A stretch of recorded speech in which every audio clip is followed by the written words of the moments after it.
ভোলার চরফ্যাশনে রাজনীতির মাঠে নতুন মোড়। জামায়াত ইসলামের বিভিন্ন পর্যায়ের ৪৫ জন সক্রিয় নেতাকর্মী এবার বিএনপির পতাকা তলে এসে দাঁড়িয়েছেন। সোমবার রাতে আহমদপুর ইউনিয়ন জামাতের সাবেক আমির এবং দুলারহাট থানা শাখার সাবেক বাইতুল মাল সম্পাদক ওমর ফারুকের নেতৃত্বে এই যোগদান সম্পন্ন হয়। এই উপলক্ষে চরফ্যাশন ও মনপুরা আসনের সাবেক সংসদ সদস্য নাজিমুদ্দিন আলমের চরফ্যাশনের নিজ বাসভবনে এক অনাড়ম্বর অথচ তাৎপর্যপূর্ণ যোগদান অনুষ্ঠানের আয়োজন করা হয়।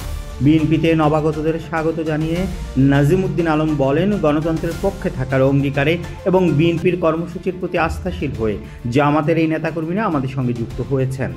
তাদের উপস্থিতি বিএনপিকে শুধু শক্তিশালী করবে না, বরং আগামী নির্বাচনে বিজয়ের পথকে আরও মসৃণ করবে। অন্যদিকে জামায়াত থেকে বিএনপিতে যোগদানকারী ওমর ফারুক ও তার অনুভূতি ব্যক্ত করেন। তিনি বলেন, চরফ্যাশনের দুলারহাট এলাকায় জামায়াতের কর্মকাণ্ড আমার সন্তুষ্ট ছিলাম না, কিন্তু বিএনপির গণতান্ত্রিক কার্যক্রম আমাদের কাছে গ্রহণযোগ্য মনে হয়েছে। তাই আমি এবং আমার সঙ্গে থাকা ৪৫ জন নেতাকর্মী নাজিমুদ্দিন আলম সাহেবের হাত ধরে বিএনপিতে যোগ দিলাম। দেশের গণতন্ত্র রক্ষা ও জনগণের অধিকার প্রতিষ্ঠার আন্দোলনে আমরা সবসময় বিএনপির সঙ্গে থাকব।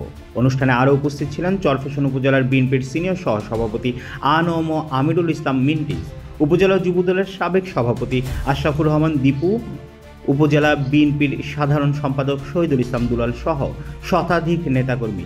এমন এক সময়ে এই যোগদান অনুষ্ঠান হলো যখন জাতীয় রাজনীতির অঙ্গনে আগামী নির্বাচনকে ঘিরে সরগরম।